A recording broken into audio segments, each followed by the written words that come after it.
하버드 국제안보 심포지엄에서 폭탄 발언이 터졌습니다. 방산 5강 시대는 끝났습니다. 오늘부터 빅6의 시대입니다. 200명의 세계 방산 전문가가 웅성거렸습니다. 그때 맨 앞에 앉아있던 프랑스 방위연구소 소장이 벌떡 일어났습니다. 설마 한국이 6번째라는 겁니까? 항공모함도 없는 나라가 우리와 같은 반열이라고요. 교수는 그를 불쌍하다는 듯이 내려다보며 단 한마디를 던졌습니다. 바로 그 거만함, 산업화를 300년이나 먼저 해놓고도 한국의 처참히 따라잡힌 이유입니다. 일순간 강당이 차가운 정적에 빠졌습니다. 그리고 교수가 화면을 전환하자 비웃음을 머금고 있던 200명의 세계 방산 전문가들은 완벽하게 얼어붙고 말았습니다. 강대국들의 오만을 산산조각 낸 그 충격적인 데이터, 지금 공개합니다. 대학원생이 제 연구실 문을 벌컥 열었습니다. 교수님, 이 그래프 지금 당장 보셔야 합니다.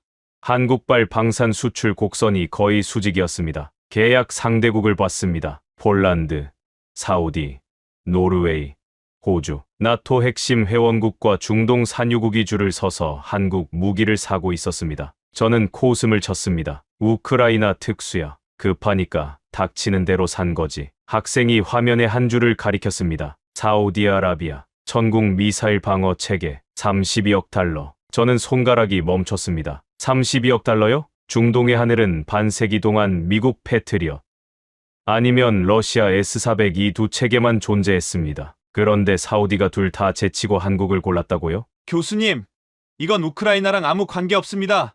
전쟁 특수로 설명이 안 되는 겁니다. 패트리엇과 S-400을 밀어내고 한국 미사일이 중동에 들어갔다면 이건 특수가 아니라 지각 변동입니다. 하지만 저는 그 질문을 눌러버렸습니다. 25년간 틀린 적 없는 모델이 있으니까요. 한국은 조립국이다. 변하지 않는다. 그리고 몇 달 뒤 그 모델이 박살났습니다. 제 이름은 브렌트 켈러한, 하버드 국제안보연구센터에서 25년째 세계 방위산업을 분석하고 있습니다. 저는 한국을 어셈블리 파워, 조립 강국이라 불렀고 그 표현은 학계에서 정설이 됐습니다. 방산 5강, 미국, 러시아, 프랑스, 이스라엘, 독일, 한국이 여기 낄 일은 없다. 그게 제 결론이었습니다. 한국, 솔직히 말하죠. 미국 엔진 빼면 비행기 한 대 못 띄우는 나라입니다. 제가 한 말입니다. 미 국방부 브리핑 자리에서요. 장성 12명이 고개를 끄덕였고 그 문장은 그대로 펜타곤 보고서에 올라갔습니다. 그런데 지금 상황이 완전히 뒤집혔습니다. 모니터에 사진 한 장이 떴습니다. 경납고 문이 열리고 있었습니다. 안에 전투기 한 대가 서 있었습니다. 동체의 태극 마크, 지제기가 아니었습니다. 양산기였습니다. 실전 배치용 KF-21 보라매. 저는 의자에서 벌떡 일어났습니다. 이 전투기에는 사연이 있습니다. 한국이 차세대 전투기를 개발하면서 미국의 핵심 기술 이전을 요청한 적이 있었습니다. 이 레이더, 전자전 장비, 적외선 추적 장치. 미국 측 전문가들이 이전 불가, 한국은 10년 안에 못 만든다고 결론 냈고 저도 거기 서명한 사람 중 하나였습니다. 그런데 한국은 그걸 전부 만들었습니다. 레이더도, 전자전 장비도, 추적 장치도 우리가 안 준다고 했더니 직접 다 만들어버린 겁니다. 그리고 양산 라인을 돌려서 공군의 실전 배치까지 완료했습니다. 120대 전력화 계획이 진행되고 있었습니다. 가슴이 서늘해졌습니다. 제가 기술 이전을 막는데 한 표를 던졌습니다. 그러면 한국이 포기할 줄 알았습니다. 그런데 그 봉쇄가 오히려 한국을 완성시켜버렸습니다. 막았더니 더 강해져서 돌아온 겁니다. 조립국이라 불렀던 나라가 제 코앞에서 전투기를 만들어 보였습니다. 제가 못 만든다고 서명했던 바로 그 기술로요. 하지만 이건 시작이었습니다. 하늘에서 온 충격이 채가 시기도 전에 땅에서 더 큰 소식이 올라왔습니다. 폴란드 계약 뉴스가 들어왔습니다. 저는 처음에 폴란드 계약을 대수롭지 않게 봤습니다. 한국이 폴란드에 K 전차와 K9 자주포를 수조 원 규모로 팔았다는 뉴스. 단순 구매가 아니라 현지 생산 라이선스까지 포함된 계약이었죠. 하지만 저는 그냥 넘겼습니다. 우크라이나 전쟁 때문에 급하게 산 거다. 전쟁 끝나면 다시 독일이나 미국 무기로 돌아갈 거다. 그런데 데이터를 뜯어보기 시작하면서 얼굴이 굳어졌습니다. 폴란드는 급해서 아무거나 산 게 아니었습니다. 폴란드는 고를 수 있었습니다. 독일 레오파르트도, 미국 에이브럼스도 선택지에 있었습니다. 유럽 최강의 전차, 세계 최강의 둘 다 제안서를 냈습니다. 그런데 폴란드가 둘 다 거절하고 한국을 골랐습니다. 왜? 저는 이걸 이해할 수가 없었습니다. 독일 레오파르트는 나토 표준이나 다름없는 전차입니다. 유럽 국가가 전차를 산다면 레오파르트를 사는 게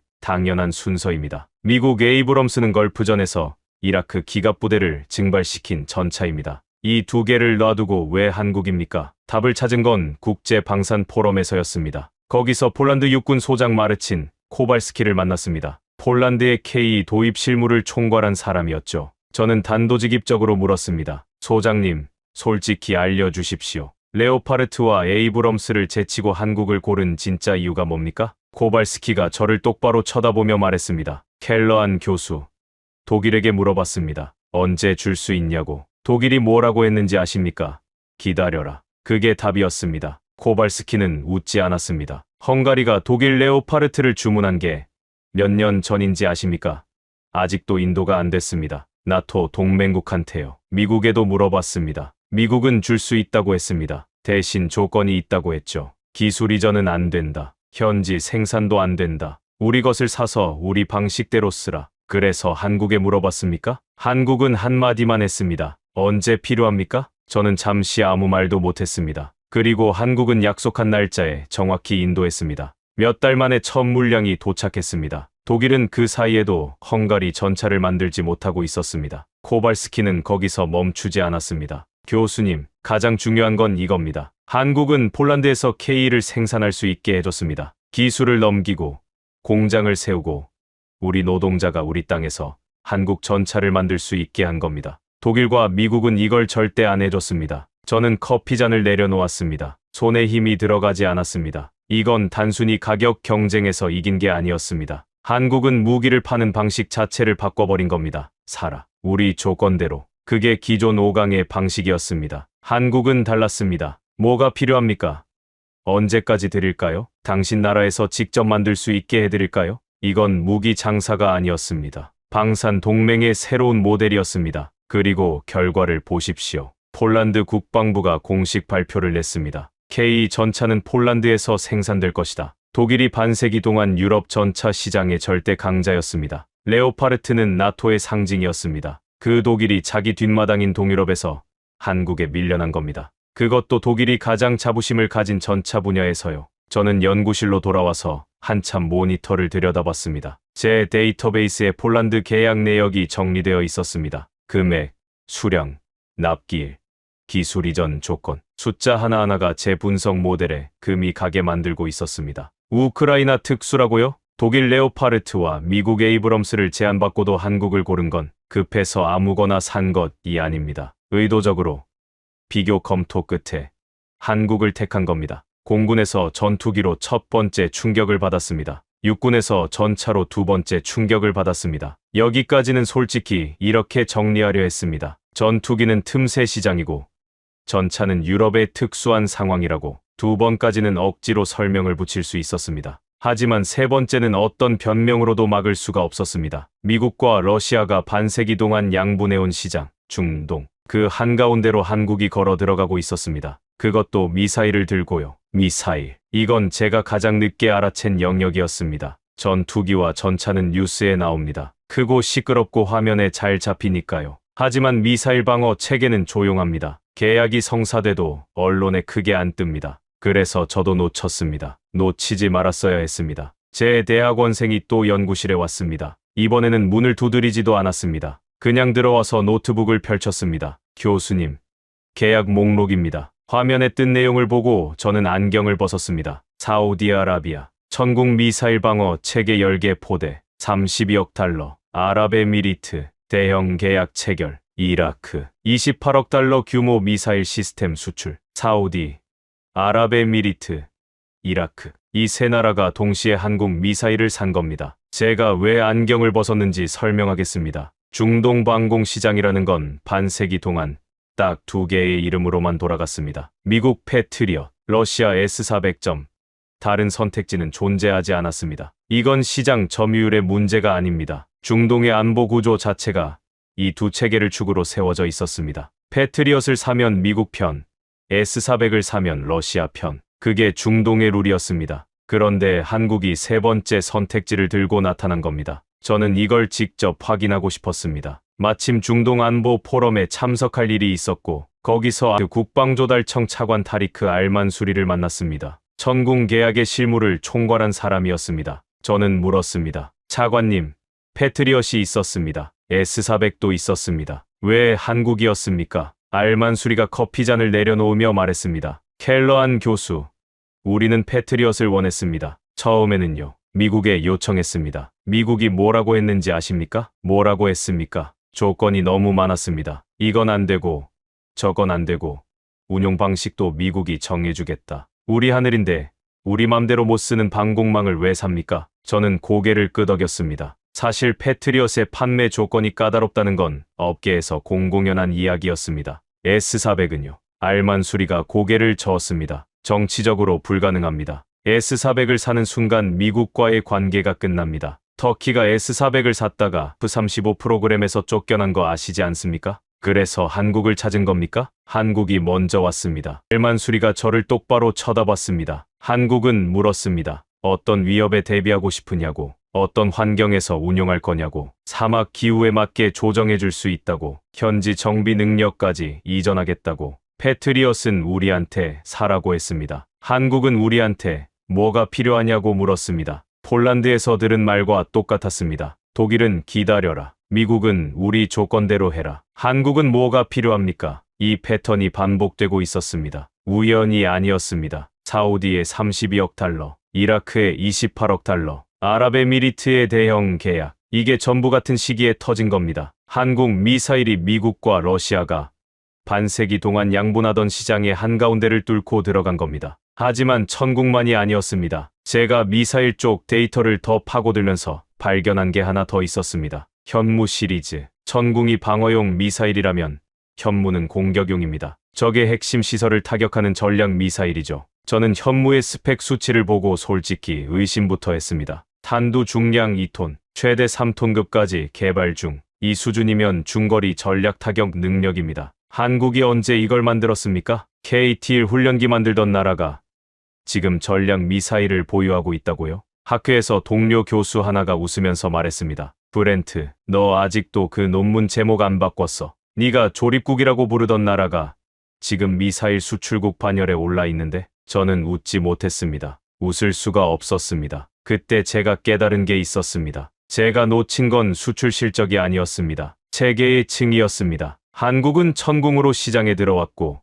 현무로 전략 지도를 바꾸고 있었습니다. 방어와 공격, 수출과 억지력을 동시에 키우고 있었던 겁니다. 공군에서 전투기, 육군에서 전차, 그리고 이제 미사일. 세 번째 충격이었습니다. 여기까지 오면 이건 우크라이나 특수도 아니고 틈새 시장도 아닙니다. 패턴입니다. 하지만 네 번째 충격이 남아 있었습니다. 그리고 이건 나머지 셋을 전부 합친 것보다 컸습니다. 바다 밑에서 올라온 소식이었습니다. 보고서 한 장이 제 책상에 올라왔습니다. 한국 도산한 창호급 잠수함에서 잠수함 발사 탄도 미사일 수중 발사 성공. 저는 2번 읽었습니다. 3번 읽었습니다. 네 번째 읽을 때 의자 등받이에 기대 앉았습니다. 이게 왜 그렇게 충격이었는지 설명하겠습니다. 잠수함 발사 탄도 미사일 SLBM. 이건 핵 보유국들의 전유물입니다. 미국, 러시아, 중국, 영국, 프랑스. 핵무기를 가진 나라들만이 운용하는 최종 보복 수단입니다. 적이 먼저 핵을 쏴도 바다 밑에 숨어있는 잠수함이 살아남아서 반격한다. 그래서 아무도 먼저 쏘지 못한다. 이게 SLBM의 존재 이유입니다. 인류 역사상 가장 무서운 억지력이죠. 그런데 한국이 이걸 쐈습니다. 핵무기 없이요. 재래식 잠수함에서 SLBM을 발사한 나라는 전 세계에서 한국이 유일합니다. 핵무기 없이 SLBM을 운용하는 나라, 지구상에 한국밖에 없습니다. 이건 단순한 미사일 시험이 아닙니다. 전략적 억지력의 근본이 바뀌는 이야기입니다. 제가 25년간 방산을 분석하면서 세운 모델이 있습니다. 전략무기 클럽이라는 개념입니다. 이 클럽에 들어가려면 조건이 있습니다. 핵무기, 대륙간 탄도미사일, 핵추진 잠수함, SLBM. 이 네 가지 중 최소 2개를 보유해야 전략국가로 분류됩니다. 미국, 러시아, 중국, 영국, 프랑스. 이 5나라만이 이 클럽의 정회원이었습니다. 한국이 SLBM을 쏜 순간 그 클럽의 문턱에 발을 올린 겁니다. 물론 아직 핵무기는 없습니다. 핵 추진 잠수함도 건조 중이 아니라 추진 단계입니다. 미국과 핵 추진 잠수함 협력을 심화하기로 합의했다는 보도가 나왔지만 실전 배치는 아직 먼 이야기입니다. 하지만 순서를 보십시오. SLBM을 먼저 만들었습니다. 발사 플랫폼이 핵 추진이 아니라 재래식 잠수함이라는 것만 다를 뿐 기술 자체는 확보한 겁니다. 핵 추진 잠수함이 실현되면 그 위에 얹기만 하면 됩니다. 문턱을 넘은 게 아니라 문턱 위에 서서 문 손잡이를 잡고 있는 상태입니다. 이게 왜 중요한지 하나만 더 말씀드리겠습니다. 이스라엘은 공식적으로 핵 보유를 인정한 적이 없습니다. 하지만 모두가 알고 있죠. 그리고 그 핵 억지력 하나로 이스라엘은 중동의 전략 판도를 50년간 지배해왔습니다. 한국이 핵 추진 잠수함에 SLBM을 싣는 순간 동북아에서 같은 일이 벌어질 수 있습니다. 한국은 더 이상 방어만 하는 나라가 아니게 됩니다. 동북아의 전략 균형 자체를 재편할 수 있는 나라가 되는 겁니다. SLBM은 이미 현실입니다. 핵 추진 잠수함은 아직 미래입니다. 하지만 그 미래까지의 거리가 제가 생각했던 것보다 훨씬 짧았습니다. 저는 그날 밤 연구실에 혼자 앉아 있었습니다. 모니터 4대의 한국 방산 데이터가 떠 있었습니다. 공군, KF-21점, 육군, K2와 K9점, 미사일, 천군과 현무, 해군, SLBM, 4개의 영역, 공군, 육군, 미사일, 해군. 한국은 4곳 전부에서 제 예상을 부쉈습니다. 그때 학회에서 일본 방위연구소 소장 오카다, 신이치를 만난 기억이 떠올랐습니다. 처음 만났을 때 오카다는 코웃음을 쳤습니다. KF-21은 미국 엔진 없이는 못 날죠. 조립의 연장선입니다. 두 번째 만났을 때는 변명을 했습니다. 폴란드는 특수한 상황입니다. 전쟁이 끝나면 수요도 끝나겠죠. 세 번째 만났을 때 SLBM 이야기가 나오자 오카다는 아무 말도 하지 않았습니다. 고개를 돌렸습니다. 코웃음에서 변명으로,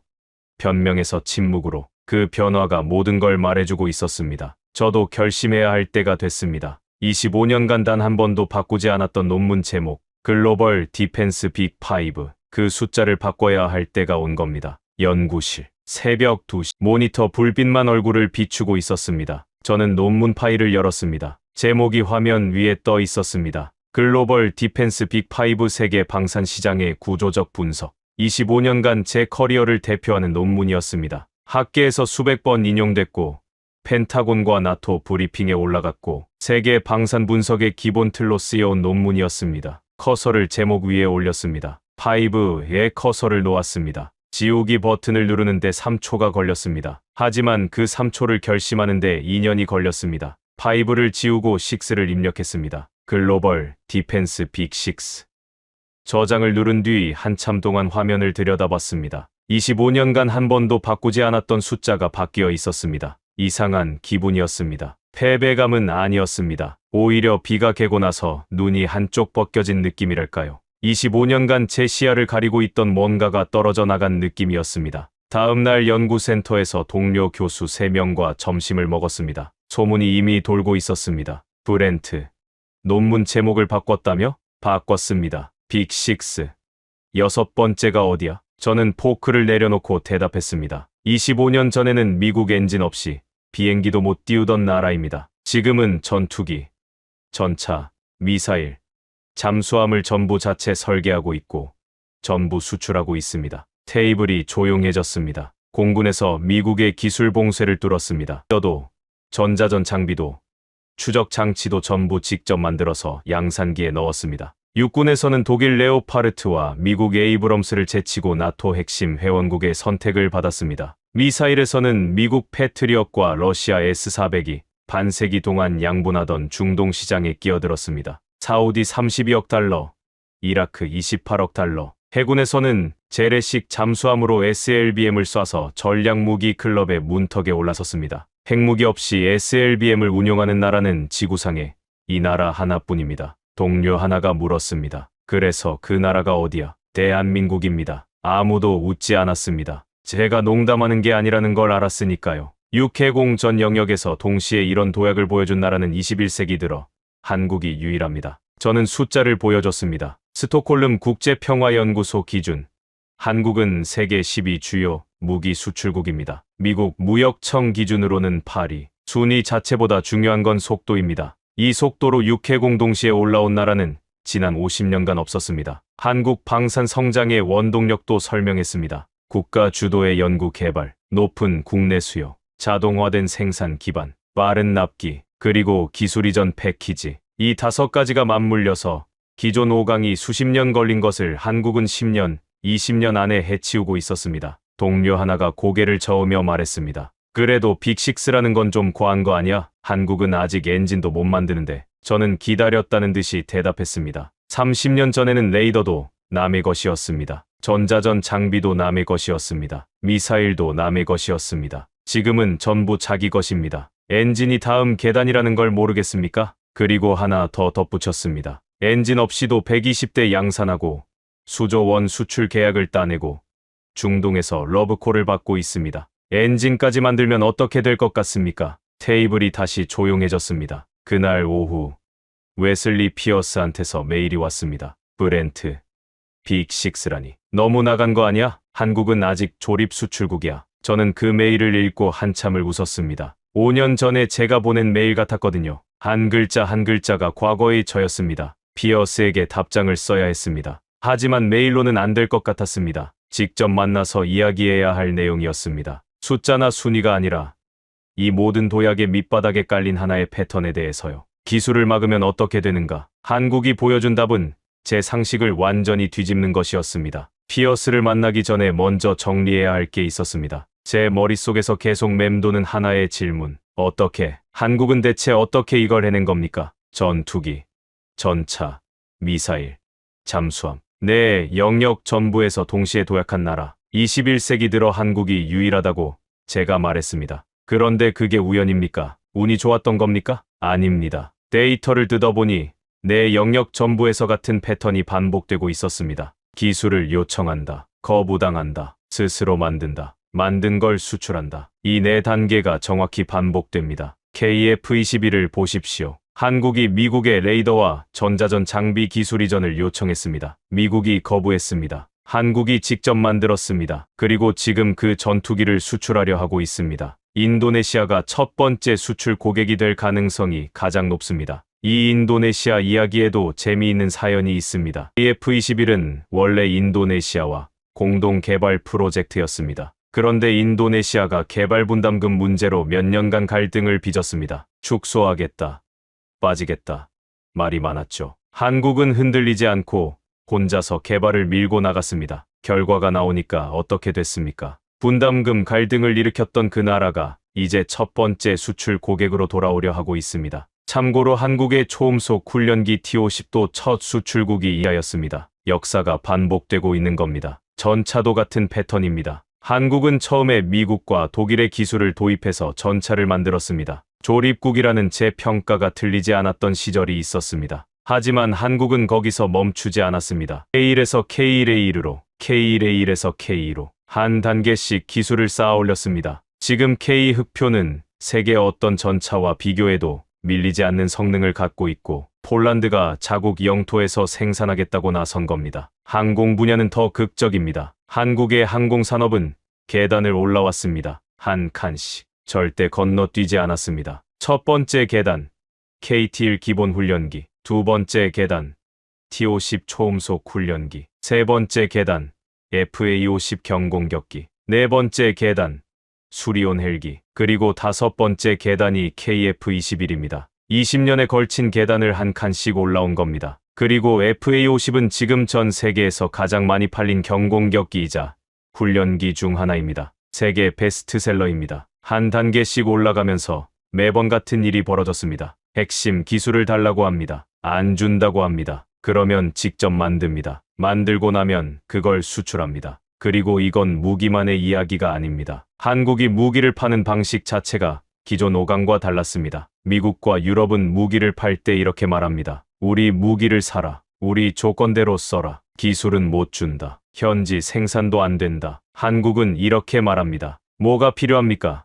언제까지 드릴까요? 당신 나라에서 직접 만들 수 있게 해드릴까요? 이건 무기 장사가 아닙니다. 방산 동맹의 완전히 새로운 모델입니다. 폴란드의 K 전차를 팔면서 현지 생산 라인을 세워줬습니다. 폴란드 노동자가 폴란드 땅에서 한국 전차를 만들 수 있게 한 겁니다. 사우디의 천궁을 팔면서 사막 환경에 맞는 운용 조건을 맞춰줬습니다. 현지 정비 능력까지 이전하겠다고 했습니다. 기존 5강 중 어느 나라도 이렇게 하지 않았습니다. 그래서 제가 내린 결론은 이겁니다. 기술을 막으면 무너질 줄 알았습니다. 그런데 한국은 막힐 때마다 스스로 길을 만들었습니다. 그리고 그 길 위에서 만든 것들을 기존 강자들보다 더 좋은 조건으로 세계에 팔기 시작했습니다. 결국 우리가 통제할 수 없는 경쟁자가 되어버린 겁니다. 이걸 정리하고 나니까 피어스에게 무슨 말을 해야 할지 명확해졌습니다. 메일이 아니라 직접 만나서 말해야 했습니다. 하버드 캠퍼스 안쪽에 작은 카페가 있습니다. 교수들이 조용히 이야기할 때 쓰는 곳이죠. 피어스에게 거기서 보자고 했습니다. 피어스가 먼저 와 있었습니다.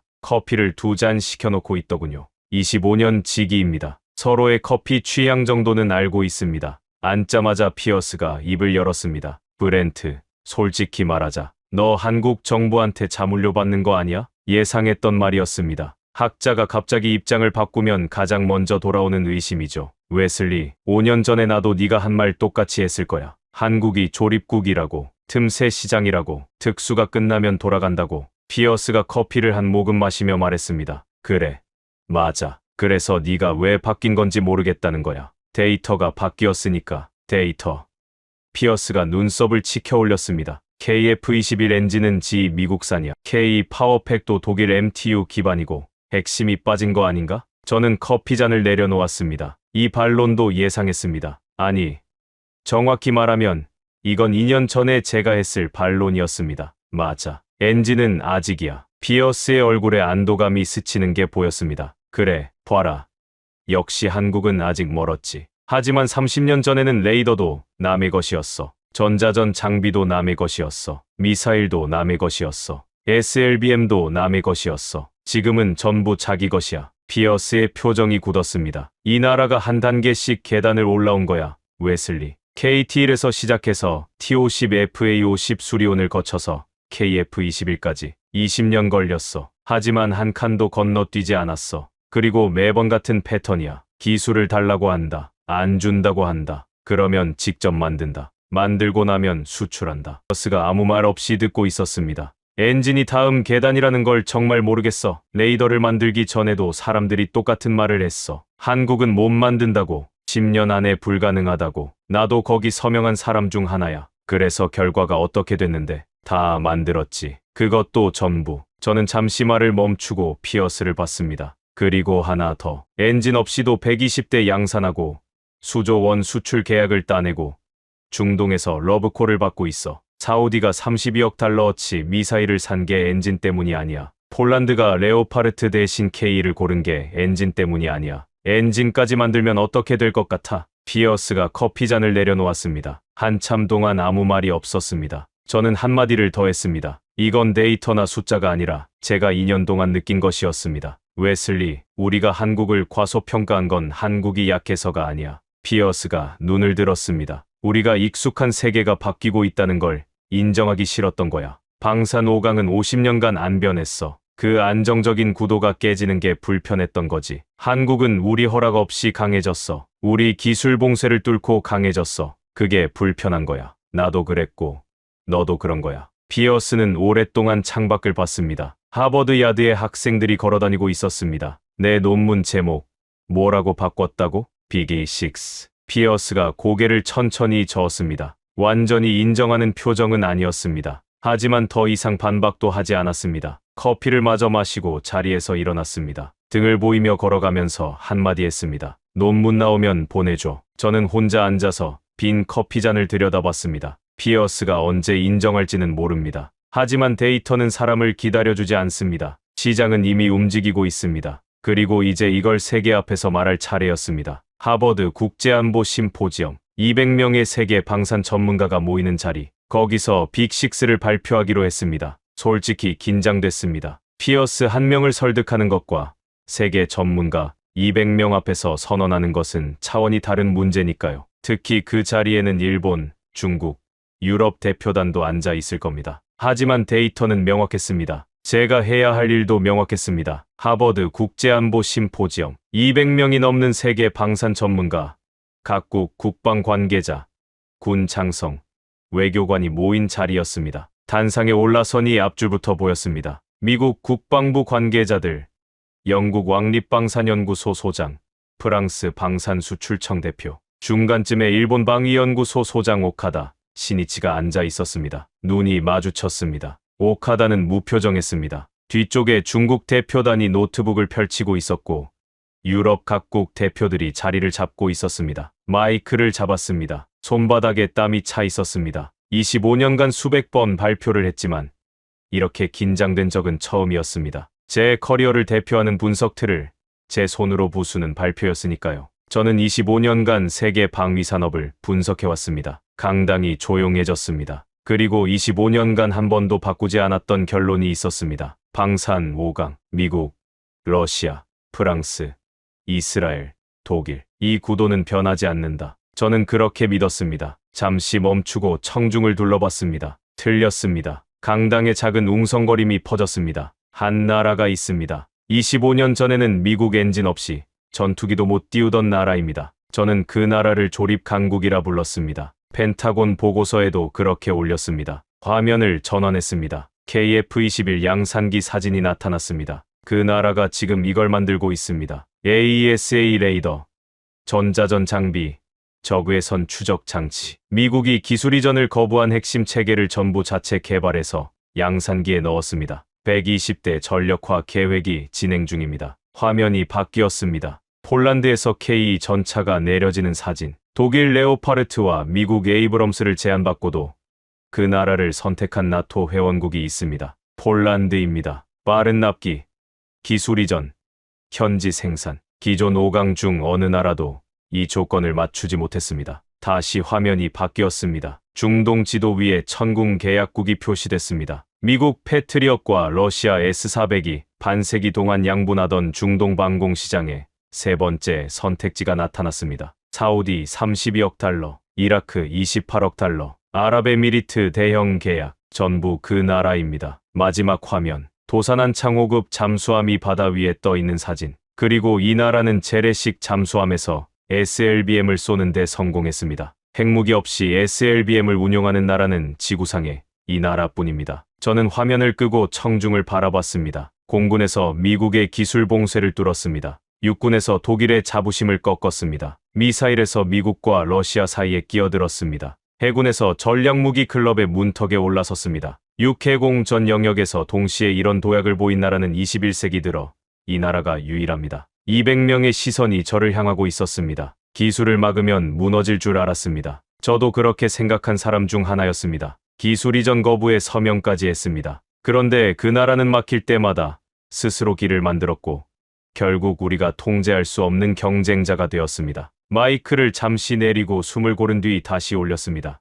방산 5강 시대는 끝났습니다. 오늘부터 빅6입니다. 6번째 자리에 앉은 나라의 이름은 대한민국입니다. 강당이 조용해졌습니다. 완전한 침묵이었습니다. 3초, 5초, 10초. 그리고 앞줄 한쪽에서 박수 소리가 들렸습니다. 폴란드 대표단이었습니다. 코발스키 소장이 서서 박수를 치고 있었습니다. 1명, 2명, 몇몇이 따라 박수를 쳤습니다. 일본 대표단을 봤습니다. 오카다 시니치가 굳은 표정으로 서류를 덮고 있었습니다. 질문도 없었습니다. 아무 말도 없이 자리에서 일어나 퇴장했습니다. 중국 대표단이 노트북을 급히 닫고 핸드폰을 꺼냈습니다. 누군가에게 통화를 걸고 있었습니다. 베이징에 보고하는 듯 했습니다. 유럽 대표들은 서로 눈빛을 교환하며 메모를 비교하고 있었습니다. 미국 국방부 관계자 한 명이 발표가 끝난 뒤 조용히 제게 다가왔습니다. 브렌트, 이 내용 펜타곤 브리핑에 올려도 되겠나? 25년 전 제가 한국을 조립국이라고 부른 그 보고서가 올라간 바로 그 펜타곤이었습니다. 기자들이 몰려왔습니다. 교수님, 이것이 미국의 공식 입장입니까? 한국 정부와 접촉이 있었습니까? 저는 손을 들어 조용히 해달라는 신호를 보냈습니다. 이것은 25년간의 연구와 최근 2년간의 데이터가 내린 결론입니다. 그 이상도 그 이하도 아닙니다. 단상에서 내려오면서 마지막으로 한마디를 덧붙였습니다. 모든 전문가는 자기 모델이 영원할 거라 믿습니다. 저도 그랬습니다. 하지만 세계는 전문가의 모델을 기다려주지 않습니다. 대한민국이 그것을 증명했습니다. 발표가 끝난 뒤 호텔방에서 혼자 앉아 있었습니다. 넥타이를 풀고 창밖을 봤습니다. 케임브리지의 밤거리에 학생들이 걸어다니고 있었습니다. 머릿속에는 학 회장의 반응이 계속 맴돌았습니다. 오카다의 침묵, 중국 대표단의 긴급 통화, 펜타곤 관계자의 브리핑 요청, 코발스키의 박수, 그리고 한 가지 생각이 떠올랐습니다. 제가 오늘 발표한 내용을 처음부터 끝까지 숫자 하나하나를 다시 점검해보자. 흥분에 빠져서 뭔가 놓친 건 아닌지 학자로서 마지막 검증이었습니다. 노트북을 펼쳤습니다. 공군 KF-21 보람에 4.5세대 다목적 전투기 AESA 레이더 적외선 추적 장치 전자전 장비 전부 국산 개발 엔진을 제외한 핵심 항전 장비를 자체 기술로 완성 공군 실전 배치 완료 120대 전력화 계획 진행 중 인도네시아가 첫 수출국으로 가장 유력 이 전투기의 진짜 가치는 성능이 아닙니다. 포지셔닝입니다. F-35는 미국이 진짜 동맹국에게만 파는 전투기입니다. 중동에서 F-35를 가진 나라는 이스라엘 뿐입니다. 아랍에미리트도 사우디도 F-35를 원했지만 미국이 안 팔았습니다. 이 나라들에게 KF-21은 유일한 4.5세대 대안입니다. 현지 생산이 가능하고 기술 이전이 유연하고 운용국의 요구에 맞게 개조할 수 있습니다. F-35를 살 수 없는 나라들에게 KF-21이 유일한 선택지가 되고 있는 겁니다. 육군 K 흑표 전차와 K9 자주포 폴란드와 수조원 규모 계약 단순 수출이 아니라 현지 생산 라이선스 포함 폴란드 국방부 공식 발표 K는 폴란드에서 생산된다. 독일 레오파르트는 헝가리 주문분도 아직 인도 못한 상태에서 한국은 몇 달 만에 첫 물량을 넣었습니다. K9 자주포는 이미 핀란드, 노르웨이, 인도, 터키, 호주, 이집트에서 운용 중입니다. 이집트가 200대를 주문했습니다. 핵심은 납기와 기술 이전이었습니다. 독일은 기다려라.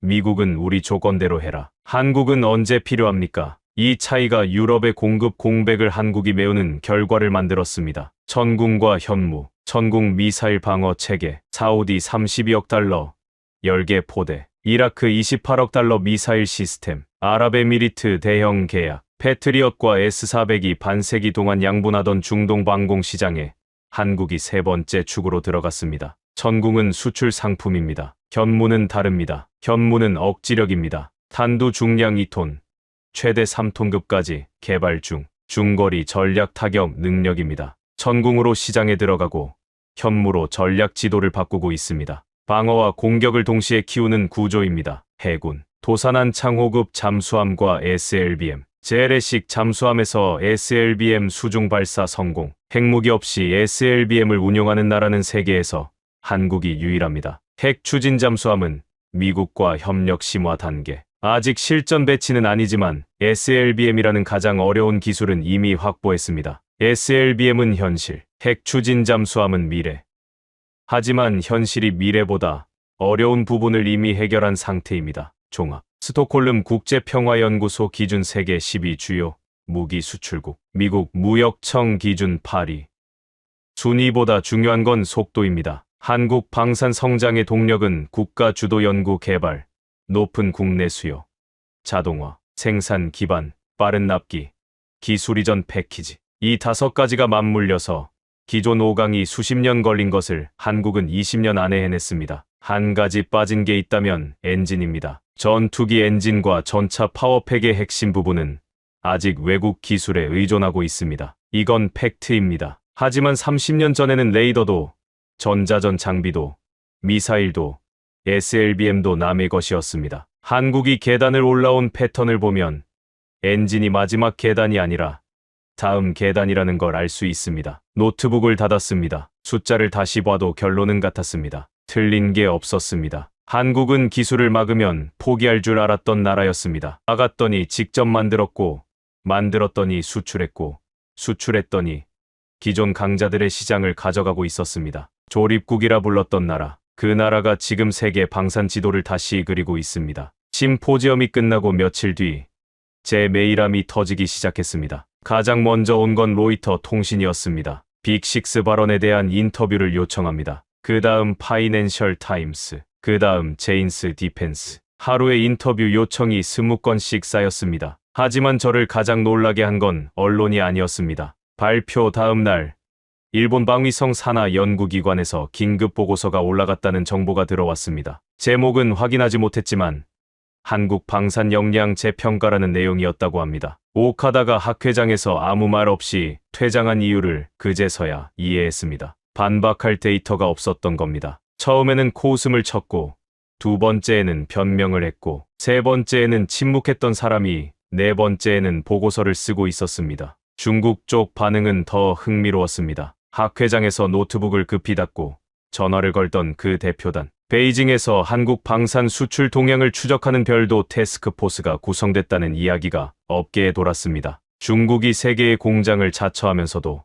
방산 수출에서는 한국에 밀리는 영역이 생기고 있다는 게 베이징의 자존심을 건드린 모양이었습니다. 유럽 반응은 좀 달랐습니다. 불안보다는 현실 인식에 가까웠습니다. 프랑스 방산수출청 대표가 비공식 자리에서 한 말이 업계에 퍼졌습니다. 한국은 우리가 간과한 사이에 우리 고객을 가져갔다. 독일 방산업계에서도 비슷한 목소리가 나오기 시작했습니다. 헝가리에 약속한 레오파르트도 못 넘기면서 한국이 폴란드 시장을 통째로 가져간 게 충격이었던 겁니다. 그리고 미국 펜타곤 관계자가 제 발표 내용을 브리핑에 올려도 되겠냐고 물었던 것 기억하실 겁니다. 그 브리핑이 실제로 올라갔다는 확인을 받았습니다. 25년 전 제가 한국을 조립국이라고 쓴 보고서가 올라간 바로 그 자리에 이번에는 빅6라는 제목이 올라간 겁니다. 아이러니했습니다. 한국을 깎아내린 보고서도 한국을 인정한 보고서도 같은 사람이 쓴 겁니다. 저 브렌트 켈러 아니요. 피어스한테서 메일이 왔습니다. 딱 한 줄이었습니다. 논문 읽었다. 할 말이 있는데 다음에 보자. 웃었습니다. 피어스는 인정하는데 시간이 걸리는 사람입니다. 저도 2년 걸렸으니까요. 피어스도 언젠가는 같은 결론에 도달할 겁니다. 데이터가 거기로 끌고 가니까요. 발표 이후 여러 나라에서 강연 요청이 들어왔습니다. 폴란드 바르샤바, 아랍에미리트 아부다비, 싱가포르, 인도 뉴델리, 한국 방산의 부상을 분석해달라는 요청이었습니다. 흥미로운 건 한국에서도 요청이 왔다는 겁니다. 서울에서 열리는 방산 포럼에 기조연설을 해달라고요. 25년 전 한국을 조립국이라 부른 사람을 초청하는 겁니다. 한국 사람들의 그 배짱이 뭐랄까, 기술 봉쇄를 뚫는 것과 같은 종류의 대담함이라고 느꼈습니다. 그 강연을 준비하면서 저는 한 가지를 더 깨달았습니다. 제가 놀란 건 한국의 무기가 아니었습니다. 무기는 결과물일 뿐입니다. 제가 정말 놀란 건 패턴이었습니다. 막히면 뚫습니다. 뚫으면 만듭니다. 만들면 수출합니다. 수출하면서 상대국의 기술까지 이전합니다. 기존 5강 중 어느 나라도 이렇게 하지 않았습니다. 미국은 조건을 달고, 러시아는 정치적 대가를 요구하고, 유럽은 느리게 움직입니다. 한국은 달랐습니다. 뭐가 필요합니까? 이 한마디로 세계 시장의 문을 열고 있었습니다. 그리고 이건 방산만의 이야기가 아닙니다. 제가 방산 전문가라서 방산을 먼저 봤을 뿐이지, 한국이라는 나라 자체가 이 패턴으로 움직이고 있다는 걸 깨달았습니다. 반도체가 그랬습니다. 배터리가 그랬습니다. 조선이 그랬습니다. 막히면 뚫고, 뚫으면 세계 최고가 되는, 이건 한 산업의 이야기가 아니라 한 나라의 DNA였습니다. 저는 25년간 한국을 잘못 봤습니다. 조립국이라 부르며 우습게 봤습니다. 기술을 안 주면 포기할 거라 생각했습니다. 그런데 이 나라는 포기하는 법을 모르는 나라였습니다. 막으면 더 강해져서 돌아오는 나라. 그게 대한민국이었습니다. 서울행 비행기를 탔습니다. 인천공항에 내려서 호텔로 가는 차 안에서 창밖을 봤습니다. 한강을 건너는데 양쪽으로 빌딩 숲이 펼쳐졌습니다. 저는 서울에 처음 온 게 아닙니다. 20년 전에도 온 적이 있었습니다. 그때와 지금은 완전히 다른 도시였습니다. 방산 포럼은 서울 시내 컨벤션 센터에서 열렸습니다. 한국 국방부, 방위사업청, 주요 방산 기업 관계자들이 모여 있었습니다. 외국 참석자도 많았습니다. 폴란드, 사우디, 인도네시아, 호주 대표단이 와 있었습니다. 저를 소개하는 사회자의 멘트가 재미있었습니다. 오늘 기조연설자는 하버드 국제안보연구센터의 브렌트 켈러한 교수입니다. 25년간 세계 방산을 분석해 오신 분이죠. 참고로 이분은 과거에 한국을 조립 강국이라고 부르셨던 분이기도 합니다. 장내에서 웃음이 터졌습니다. 저도 웃었습니다. 솔직히 민망했지만 그 표현이 사실이니까 웃을 수밖에 없었습니다. 단상에 올라가서 마이크를 잡았습니다. 청중을 둘러봤습니다. 하버드 심포지엄과는 분위기가 달랐습니다. 거기서는 긴장과 충격이었다면 여기서는 기대와 호기심이었습니다. 자기 나라 이야기를 외국인의 입으로 듣고 싶어하는 눈빛이었습니다. 저는 준비한 원고를 내려놓고 이야기를 시작했습니다. 저는 25년 전에 이 나라를 조립국이라 불렀습니다. 미국 엔진에 유럽 레이더를 얹어서 가성비 좋게 파는 나라라고요. 그게 제 논문에 실렸고 펜타곤 보고서에 올라갔습니다. 잠시 멈췄습니다. 틀렸습니다. 완전히 틀렸습니다. 장내가 조용해졌습니다. 한국은 KF-21으로 미국의 기술 봉쇄를 뚫었습니다. K2로 독일의 자부심을 꺾었습니다. 천궁으로 미국과 러시아가 양분하던 중동 시장에 들어갔습니다. SLBM으로 전략무기 클럽의 문턱에 올라섰습니다. 육해공 내 영역 전부에서 동시에 이런 도약을 보여준 나라는 21세기 들어 한국이 유일합니다. 숨을 고르고 한마디를 더했습니다. 저는 기술 이전을 거부하면 한국이 포기할 줄 알았습니다. 제가 직접 거부 결정에 서명한 사람 중 하나이기도 합니다. 하지만 한국은 포기하지 않았습니다. 막히니까 직접 만들었습니다. 만들고 나서는 기존 강자들보다 더 좋은 조건으로 세계에 팔기 시작했습니다. 여기서 원고에 없는 말을 했습니다. 오늘 이 자리에서 한 가지만 말씀드리겠습니다. 여러분의 나라를 여러분이 먼저 제대로 아셔야 합니다. 청중이 미동도 하지 않았습니다. 제가 25년간 한국을 과소평가했다는 건 바꿔 말하면 세계가 25년간 한국을 제대로 보지 못했다는 뜻입니다. 그런데 세계만 그런 게 아닙니다. 제가 한국 전문가들과 이야기해보면 한국 사람들도 자기 나라의 방산 역량을 잘 모르는 경우가 많았습니다. 반도체는 알고, K-팝은 알고, 자동차는 알지만 전투기와 미사일과 잠수함은 잘 모릅니다. 하지만 이건 알아야 합니다. 지금 세계의 안보 지형이 바뀌고 있고 그 변화의 중심에 한국이 있다는 것을요. 저는 마지막 슬라이드를 띄웠습니다. 세계 지도 위에 한국의 방산 수출 네트워크가 표시된 그림이었습니다. 유럽, 중동, 동남아, 오세아니아. 선이 서울에서 사방으로 뻗어나가고 있었습니다. 이 나라는 무기를 수입하던 나라에서 무기를 만드는 나라가 됐고 무기를 수출하는 나라가 됐고 이제 세계 방산의 규칙을 바꾸는 나라가 되고 있습니다. 기존 5강은 기다려라. 우리 조건대로 해라. 기술은 못 준다. 이렇게 무기를 팔았습니다. 한국은 뭐가 필요합니까? 이 한마디로 시장을 열고 있습니다. 갈 길이 멀다는 것도 압니다. 엔진처럼 아직 넘어야 할 산이 있습니다. 하지만 이 나라가 산을 만나면 어떻게 하는지 우리는 이미 알고 있습니다. 마이크를 내려놓기 전에 마지막 한마디를 했습니다. 대한민국, 당신이 생각한 것보다 훨씬 강한 나라입니다. 박수가 터졌습니다. 일어서는 사람들이 보였습니다. 저는 단상에서 내려오면서 이상한 기분을 느꼈습니다. 25년간 틀렸다는 게 부끄러운 게 아니라 25년 만에 제대로 봤다는 게 다행이라는 기분이었습니다. 서울에서 보스턴으로 돌아오는 비행기 안에서 저는 노트북을 펼치지 않았습니다. 13시간 동안 그냥 앉아 있었습니다. 생각을 정리해야 했습니다. 25년이었습니다. 25년간 저는 세계 방산 시장의 지도를 그려왔습니다. 미국이 꼭대기에 있고 러시아가 옆에 있고 프랑스와 이스라엘과 독일이 그 아래에 있는 지도. 그 지도는 한 번도 바뀐 적이 없었습니다. 저는 그 지도가 영원할 거라고 믿었습니다. 한국은 그 지도에 없었습니다. 아니, 있었지만 구석에 작게 적혀 있었습니다. 수출국. 제가 직접 쓴 표기였습니다. 그 표기를 지우고 새로 써야 했습니다. 25년 만에 지도를 다시 그려야 했습니다. 비행기 창밖으로 구름이 깔려 있었습니다. 그 아래 태평양이 있었습니다. 한국 해군의 잠수함이 그 바다 어딘가에서 작전 중이겠죠. 재래식 잠수함에서 SLBM을 쏠 수 있는 세계 유일한 해군.